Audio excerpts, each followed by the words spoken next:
c'est vous qui êtes à l'initiative de ce forum économique des banlieues, ce Davos des banlieues.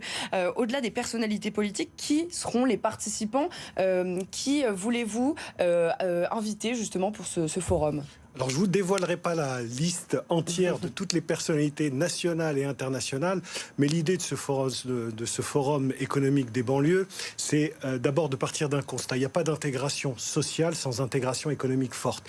Et donc, l'idée de ce Davos, c'est de rassembler un petit peu comme le font les Suisses au World Economic Forum, les pointures, les grands qui font l'économie, qui font la politique, qui font le monde associatif, qui font les think tanks français, et de réunir tout ce monde-là pour réfléchir, pour répondre à une question qui n'a pas été posée sur les 30 dernières années.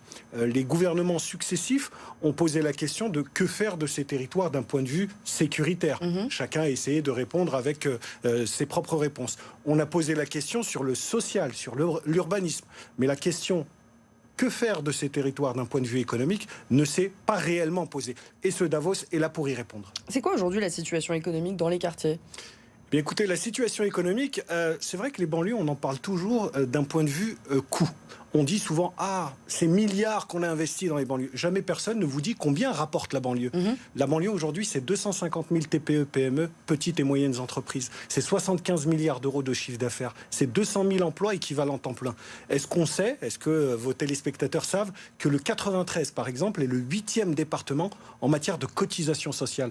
Ce qu'il faut savoir, c'est que la banlieue, certes, elle coûte, mais elle rapporte aussi. Et j'aimerais qu'on le sache, et ce Davos va contribuer à ça. Qu'aimeriez-vous qu'il en ressorte? Quels sont vos objectifs justement pour ce Davos? Les objectifs sont très clairs. Il y a 2 jours, le 17 et le 18 septembre prochain, le Forum économique des banlieues est organisé à Paris, comme vous le disiez, au Conseil économique et social. Merci. Le 17, le livrable, c'est au bout de la journée de table ronde, c'est un livre blanc, puisque chaque speaker va venir avec une proposition sur le sujet du développement économique des banlieues. Et la deuxième journée, notre ambition est assez forte, c'est de réunir 100 millions d'euros de commandes, 100 millions d'euros de commandes publiques et privées en faveur des entreprises qui sont installées. Donc la première journée, on réfléchit, la deuxième journée, on agit, on fait du business. Je vous parlais justement des invités. Est-ce que ces personnalités qui sont engagées dans l'économie des territoires seront invitées aussi à ce forum économique des banlieues ? Tout le monde est invité. Tous ceux qui veulent voir la banlieue gagner et donc le pays gagner sont invités. Tous les acteurs en matière de développement économique. Comme je vous le disais, on a Geoffroy Roux de Bézieux, l'ancien président du MEDEF. On a Virginie Calmans qui a été CEO. Mais est-ce qu'il y aura aussi ceux qui font les banlieues? Ah oui, tout à fait. C'est bien à eux que s'adresse le Davos.